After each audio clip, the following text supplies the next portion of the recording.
दोस्तों, graphic design को समझने के लिए ये ज़रूरी है कि पहले हम डिज़ाइन को समझने की कोशिश करें।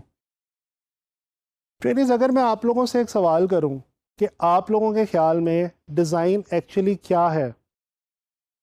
जी हाँ, मुझे मालूम है इस वक्त डिज़ाइन को लेके आप लोगों के माइंड में बहुत सारे मुख्तलिफ ख्यालात आ रहे होंगे।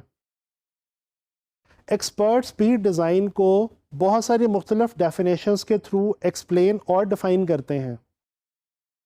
चलें आए कोशिश करते हैं कि डिज़ाइन के बारे में पाए जाने वाली मुख्तलिफ डेफिनेशंस की मदद से डिज़ाइन को जानने की कोशिश करें। दोस्तों, डिज़ाइन के बारे में जो डेफिनेशन हम सबसे ज़्यादा सुनते हैं वो ये है कि design is a problem solving activity. Problem चाहे छोटा सा हो या बहुत बड़ा, सिंपल हो या कॉम्प्लेक्स हो, उसका एक्चुअल सॉल्यूशन डिज़ाइन के अंदर ही कहीं पे छुपा हुआ होता है। मिसाल के तौर पे इस वक्त मुझे एक छोटा सा प्रॉब्लम है। मैं थोड़ा सा थका हुआ हूँ और बैठना चाहता हूँ ताकि मैं आराम से आप लोगों से बात कर सकूँ। जी हाँ, आप लोग देख सकते हैं मेरे पास मेरे इस प्रॉब्लम का सॉल्यूशन मौजूद है। ये चेयर जो कि काम आती है बैठने के लिए, जिस पे बैठ के आप आराम से सुकून से कंफर्टेबली कुछ भी कर सकते हैं। तो दोस्तों, ये मालूम हुआ कि ये चेयर एक डिज़ाइन है। डिज़ाइन के बारे में और भी बहुत सारी डेफिनेशंस जो हैं वो कही और सुनी जाती हैं, जिसमें से लोग ये भी कहते हैं कि डिज़ाइन एक ऐसा मैप है, कोई भी ऐसी ड्राइंग है या कोई भी ऐसा प्लान है जो किसी भी चीज़ की शक्ल सूरत को वाज़े करे और उसके पर्पस को डिफ़ाइन करे। जी हाँ, इसको भी डिज़ाइन कहा जा सकता है। दोस्तों, इसी तरह डिज़ाइन के बारे में हम ये भी सुनते हैं कि किसी भी आइडिया को या किसी भी थॉट को विजुअल की फॉर्म में प्रेजेंट करना डिज़ाइन कहलाता है। लेकिन यहाँ पे एक प्रॉब्लम आती है। वो प्रॉब्लम ये है कि आइडियाज़ को तो आर्टिस्ट, पेंटर्स, स्कल्प्टर्स और पोइट्स भी विजुअल फॉर्म में एक्सप्रेस करते हैं। तो फिर आखिर एक आर्ट पीस में और एक डिज़ाइन में बेसिक डिफरेंस क्या है? आइए अब हम चलते हैं डिज़ाइन की एक ऐसी सिंपल और बहुत ही आसान सी डेफिनेशन की तरफ, जिसको सुनने और समझने के बाद आपको बआसानी समझ में आ जाएगा कि डिज़ाइन एक्चुअली क्या है। दोस्तों, डिज़ाइन किसी भी एलिमेंट्स की एक ऐसी अरेंजमेंट का नाम है जो किसी ख़ास पर्पस या फंक्शन को फुलफ़िल करे और उसकी एक ज़ाहिरी शक्ल भी होनी चाहिए। दोबारा मैं आपका ध्यान लेके जाना चाहूँगा इस चेयर की तरफ। इस चेयर का मकसद या इसका फंक्शन ये है कि उसके ऊपर आराम से कंफर्टेबली बैठा जा सकता है और दूसरी तरफ इसकी ज़ाहिरी शक्ल सूरत भी देखने में अच्छी है। दोस्तों, एरोप्लेन जिसके थ्रू हम हवाई सफ़र करते हैं और वो एक वक्त में 300-350 लोगों को एक जगह से दूसरी जगह पे लेके जाने के लिए काम आता है। चाहे इतनी बड़ी चीज़ हो या सिलाई में काम आने वाली छोटी सी सुई हो, ये तमाम की तमाम चीज़ें डिज़ाइन का ही हिस्सा हैं और इनको किसी न किसी डिज़ाइनर ने कहीं ना कहीं डिज़ाइन किया है। अगर हम अपने इर्द गिर्द अपने माहौल में नज़र दौड़ाएं और अपनी नेचर से सीखने की कोशिश करें तो हम देखते हैं कि हमारी नेचर डिज़ाइन से भरी पड़ी है। सूरज, चाँद, सितारे, फूल, दरख्त, ये तमाम की तमाम चीज़ें डिज़ाइन ही तो हैं। अगर हम खुद अपने आप की तरफ देखें, हमारी पूरी ह्यूमन बॉडी एक दुनिया का बेहतरीन डिज़ाइन है। इवन के हमारी बॉडी के अंदर मौजूद तमाम बॉडी ऑर्गन्स इट्सेल्फ अपने अंदर मुकम्मल डिज़ाइन की हैसियत रखते हैं। मिसाल के तौर पे हमारी आँख को डिज़ाइन किया गया है देखने के लिए, हमारे ईयर्स को डिज़ाइन किया गया है सुनने के लिए और हमारे नोज़ को डिज़ाइन किया गया है स्मेल करने के लिए। दोस्तों गौर करें तो पता चलता है इन तमाम चीज़ों का अपना एक डेफिनेट फंक्शन है। ये तमाम चीज़ें कोई ख़ास स्पेसिफिक पर्पस फुलफ़िल करती हैं। ये तो हो गया डिज़ाइन के हवाले से कि डिज़ाइन एक्चुअली है क्या। चलें अब हम देखते हैं कि डिज़ाइन के अंदर वो कौन सी ख़ास फील्ड्स हैं जिनके अंदर डिज़ाइनर्स काम करते हैं और प्रॉब्लम्स को सॉल्व करने की कोशिश करते हैं। दोस्तों अगर हम गौर करें तो डिज़ाइन की जितनी भी फील्ड्स हैं उन तमाम ही तमाम का कोई एक फंक्शन या पर्पस है। मिसाल के तौर पे आर्किटेक्चरल डिज़ाइनर एक बिल्डिंग को डिज़ाइन करता है। वो बिल्डिंग क्या करती है? शेल्टर प्रोवाइड करती है। तो शेल्टर प्रोवाइड करना आर्किटेक्चरल डिज़ाइन का पर्पस है। इसी तरह से फैशन डिज़ाइनर या टेक्सटाइल डिज़ाइनर कपड़े को डिज़ाइन करता है और कपड़ा बॉडी को कवर करने के काम आता है। इसके अलावा प्रोडक्ट डिज़ाइन के अंदर जैसे मैंने अभी आपको इस चेयर की एग्जांपल दी, हमारे इर्द गिर्द जितनी भी प्रोडक्ट्स मौजूद हैं, चाहे वो हमारे घर में या हमारे दफ्तर में इस्तेमाल होने वाली चीज़ें हों, इन तमाम चीज़ों का कोई ना कोई डेफिनेट फंक्शन है। ट्रेनीज़, मैं उम्मीद करता हूँ कि इस तमाम गुफ्तगू को सुनने के बाद अब आप लोगों को एटलीस्ट ये तो समझ में आ चुका होगा कि डिज़ाइन क्या है और इसकी मुख्तलिफ फील्ड्स का पर्पस क्या है।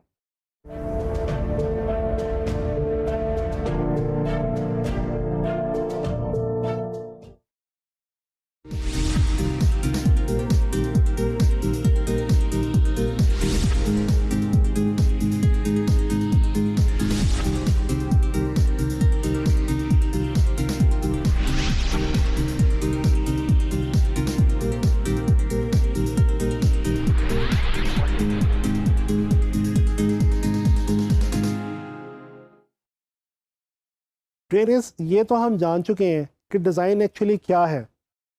तो चलिए आए अब हम ये देखने की कोशिश करते हैं कि डिज़ाइन का प्रोसेस क्या है, यानी कि वो कौन से स्टेप्स हैं जिनको फॉलो करके हम कोई भी चीज़ बाआसानी डिज़ाइन कर सकते हैं।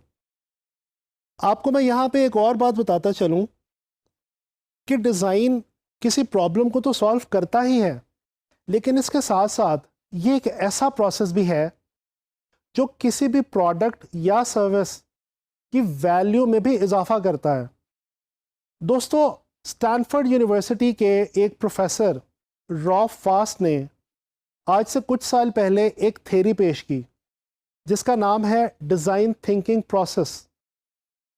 डिज़ाइन थिंकिंग प्रोसेस के अंदर रॉफ फास्ट ने 5 से 6 ऐसे स्टेप्स डिफाइन कर दिए जिनको अगर आप फॉलो करें तो आप कोई भी चीज़ बहुत आसानी के साथ डिज़ाइन कर सकते हैं।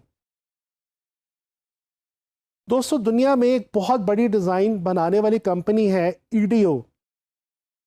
ईडीओ के फाउंडिंग मेंबर डेविड केले और उसके सीईओ टिम ब्राउन ने भी आगे चल के डॉक्टर रॉफ फास्ट की इस थ्योरी को ना सिर्फ सेकंड किया बल्कि इसको डिज़ाइन के अंदर बहुत ही ज़्यादा मुआवन और मददगार कहा। चले आए हम एक काम करते हैं, हम डिज़ाइन थिंकिंग प्रोसेस की मदद से डिज़ाइनिंग के प्रोसेस को समझने की कोशिश करते हैं। डिज़ाइन के प्रोसेस का जो पहला स्टेप है वो है कि आप उस प्रॉब्लम को डिफाइन कर लें जिसका सॉल्यूशन आप ढूंढने के लिए निकले हैं। दूसरा स्टेप है एम्पैथी। इस स्टेप के अंदर हम अपने टारगेट ऑडियंस के बारे में इंफॉर्मेशन कलेक्ट करते हैं। ट्रेनिज, यहाँ पे आप लोगों को मैं रुक के बताना चाहूँगा कि टारगेट ऑडियंस किसे कहते हैं।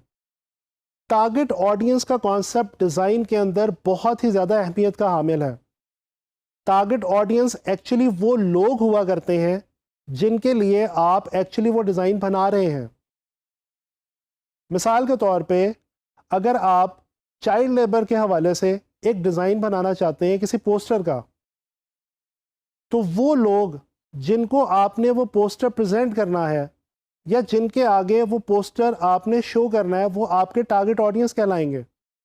एम्पैथी के इस सेकंड स्टेज के ऊपर हम ये जानने की कोशिश करते हैं कि हमारे टारगेट ऑडियंस किस एज ग्रुप से ताल्लुक़ रखते हैं, उनकी फाइनेंशियल क्लास क्या है, उनकी इकोनॉमिक क्लास क्या है और उनकी एजुकेशनल क्लास क्या है। इसके बाद बारी आती है हमारे तीसरे स्टेप की, जो कि बहुत ही इंटरेस्टिंग है। ये तीसरा स्टेप है आइडिएट। जी, आइडिएट का मतलब है ब्रेनस्टॉर्मिंग करना या आइडिया को एनालाइज करना। लफ्ज़ आइडिएट निकला है आइडिया से, यानी कि आइडिया डेवलप करना। प्रॉब्लम डिफाइन हो गई, टारगेट ऑडियंस के बारे में पता चल गया। अब हम आइडिया डेवलप करने की कोशिश करेंगे अपने डिज़ाइन के हवाले से। चौथा स्टेप है प्रोटोटाइप। इस स्टेप के अंदर हम अपने डिज़ाइन का एक मॉडल बनाते हैं ताकि हम अपने डिज़ाइन को एक प्रॉपर फाइनल शेप दे सकें।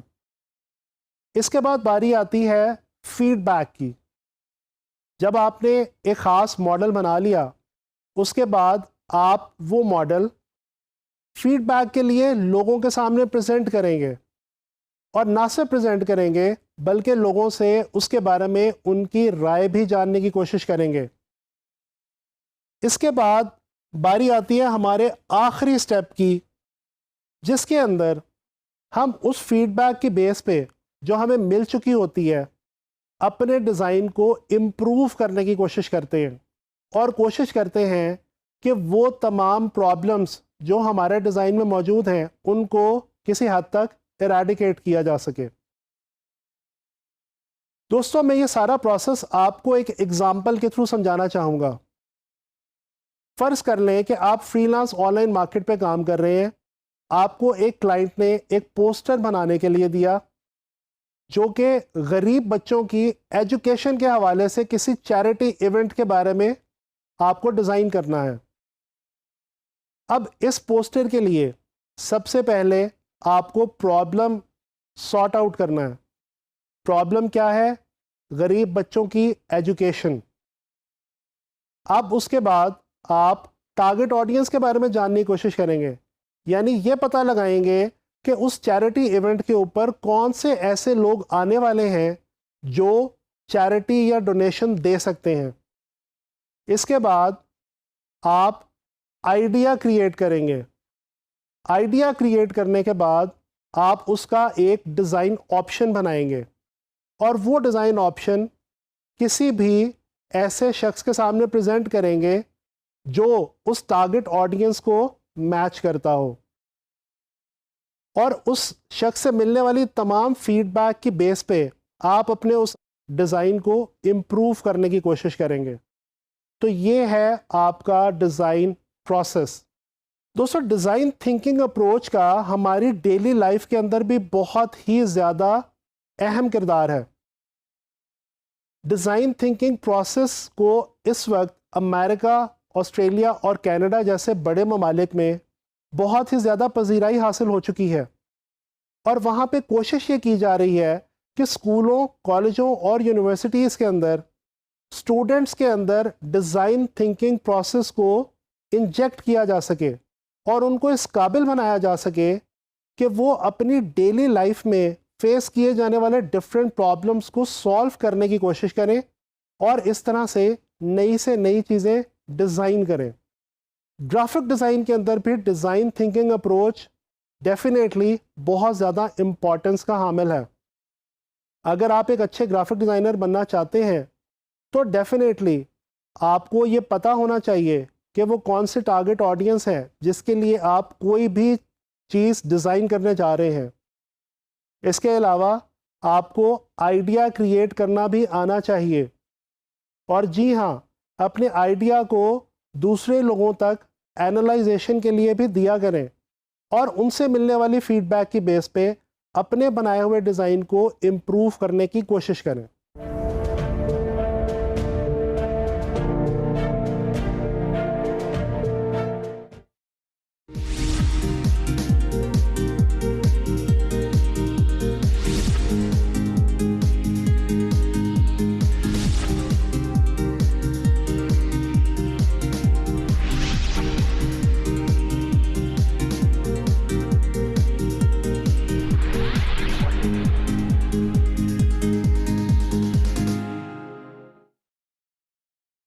दोस्तों जैसा कि हम डिज़ाइन के हवाले से काफ़ी डिटेल में डिस्कशन कर चुके हैं, तो अब हम बात करेंगे ग्राफिक डिज़ाइन के हवाले से। हम ये जानते हैं कि डिज़ाइन फंक्शनैलिटी के बगैर अधूरा है, तो जाहिर सी बात है ग्राफिक डिज़ाइन का भी कोई फंक्शन तो होगा। ग्राफिक डिज़ाइन का फंक्शन है टू कन्वे अ मैसेज और टू कम्युनिकेट अ मैसेज, यानी कि कोई पैगाम पहुंचाना। दोस्तों ग्राफिक डिज़ाइन की एक खूबसूरत बात यह है कि जब हम ग्राफिक डिज़ाइन की मदद से कोई भी पैगाम किसी दूसरे तक पहुंचाते हैं, तो वो हम सिर्फ अल्फाज की मदद से नहीं पहुंचा रहे होते, बल्कि उसमें विजुअल इन्वॉल्व होता है। यानी कि हम वो पैगाम किसी मंजरनामे की मदद से दूसरे तक पहुंचा रहे होते हैं। इस तरह से इस पैगाम को समझना और अंडरस्टैंड करना बहुत ही आसान हो जाता है। दोस्तों जब बात की जाए मैसेज कम्युनिकेट करने की, तो ये याद रखें कि जब भी कोई मैसेज कम्युनिकेट किया जा रहा होता है तो उसका कुछ पर्पस होता है, कोई मकसद होता है, जैसे कि टू इन्फॉर्म, टू एजुकेट और टू परसुएड, यानी कि मालूमात फराहम करना, तालीम देना या किसी चीज़ के बारे में मनाने की कोशिश करना। चलें इस सारे फिनोमेना को एक मिसाल की मदद से समझने की कोशिश करते हैं। फ़र्ज़ कर लें कि आपके कॉलेज या यूनिवर्सिटी के अंदर कोई स्पोर्ट्स इवेंट होने वाला है, और अगर आप कोई ऐसा पोस्टर या कोई ऐसा ऐड अपने कॉलेज यूनिवर्सिटी में लगा हुआ देखते हैं नोटिस बोर्ड पे, जिसके अंदर आपको उस इवेंट के हवाले से तमाम डिटेल्स और मालूमात फराहम की गई हैं, तो इसका मतलब है कि ग्राफिक डिज़ाइन की मदद से आपको इन्फॉर्म किया जा रहा है उस इवेंट के लिए। इसी तरह से अगर आप सेव वाटर के हवाले से कोई ऐड देखते हैं, तो ये समझ लीजिए कि ग्राफिक डिज़ाइन की मदद से आपको पानी की किल्लत के मसले और उसके हल के बारे में एजुकेट करने की कोशिश की जा रही है। इसी तरह से अगर आप किसी भी प्रोडक्ट या सर्विस का ऐड या टीवी कमर्शियल देखते हैं, तो जान लीजिए कि वो कंपनी जो उस प्रोडक्ट या सर्विस को बेचना चाह रही है, वो आपको परसुएड करना चाह रही है, यानी कि मनाने की कोशिश करना चाह रही है ग्राफिक डिज़ाइन की मदद से कि आप उस प्रोडक्ट या सर्विस को खरीद लीजिए। आइए अब हम बात करते हैं मैसेज कम्युनिकेट करने के हवाले से कि मैसेज जब कोई कम्युनिकेट किया जा रहा होता है तो उसका कोई सब्जेक्ट मैटर भी हुआ करता है, यानी कि टॉपिक। जी, मिसाल के तौर पे ग्राफिक डिज़ाइन की मदद से जब आपको कोई पैगाम दिया जा रहा होगा, तो वो या तो किसी प्रोडक्ट के हवाले से होगा, या फिर किसी सर्विस के हवाले से होगा, किसी बिजनेस, ब्रांड, किसी सोशल प्रॉब्लम या फिर किसी इवेंट के हवाले से कोई डिटेल होगी। जब आप ऑनलाइन फ्रीलांस मार्केट के अंदर काम करते हैं, तो आपको ग्राफिक डिज़ाइन के अंदर सबसे ज़्यादा जिस टॉपिक पे काम करने का मौका मिलता है वो है प्रोडक्ट और सर्विस। चलें आए थोड़ा सा जान लेते हैं प्रोडक्ट और सर्विस के बारे में कि ये क्या चीज़ें हैं। दोस्तों कोई भी ऐसी चीज़ जिसको आप टच कर सकें और फील कर सकें, वो प्रोडक्ट कहलाती है, जबकि इसके बरक्स सर्विस एक ऐसी चीज़ है जिसको आप टच नहीं कर सकते, महसूस नहीं कर सकते, लेकिन आपको फ़ायदा इन दोनों ही से हुआ करता है। मिसाल के तौर पे टूथपेस्ट एक प्रोडक्ट है, इसके बरक्स कोरियर की सर्विस एक सर्विस है। दोस्तों जब हम मैसेज कम्युनिकेशन को देखते हैं, तो इसमें एक और बात ऐसी है जिसके बारे में हमें जानना ज़रूरी है, और वो ये है कि वो कौन से टूल्स हैं जिनकी मदद से आपको विजुअली कोई मैसेज कम्युनिकेट किया जा सकता है। आइए एक नज़र डालते हैं उन टूल्स के ऊपर। जब हम ग्राफिक डिज़ाइनर के तौर पे काम कर रहे होते हैं, तो या तो हम टेक्स्ट का इस्तेमाल करते हैं, या पिक्चर्स का, और या फिर ड्राइंग्स का, ड्राइंग्स या स्केचेस। दोस्तों तस्वीरें खींचने का जो अमल है, इसको फोटोग्राफी कहते हैं। ये तो तकरीबन आप सभी लोग जानते होंगे। इसके अलावा ग्राफिक डिज़ाइन के अंदर टेक्स्ट को हैंडल करना, मैनेज करना और क्रिएट करना टाइपोग्राफी कहलाता है। इसके अलावा ड्राइंग करना, स्केचिंग करना इलस्ट्रेशन कहलाता है। फिक्र ना करें, इन तीनों चीज़ों के बारे में आने वाले लेसन्स में मैं आपको बहुत डिटेल से बताने वाला हूं। अगर हम इस सारी इंफॉर्मेशन को गौर से देखने की कोशिश करें, तो हमें पता ये चलता है कि ग्राफिक डिज़ाइन एक ऐसी फॉर्म ऑफ आर्ट है जिसके अंदर हम टेक्स्ट, पिक्चर्स और ड्राइंग्स की मदद से कोई भी मैसेज विजुअली यानी कि मंजर के तौर पे कम्युनिकेट करने की कोशिश करते हैं। दोस्तों, कुदरत ने हमें कम्युनिकेशन के लिए दो बहुत ही खूबसूरत तोहफे दे रखे हैं।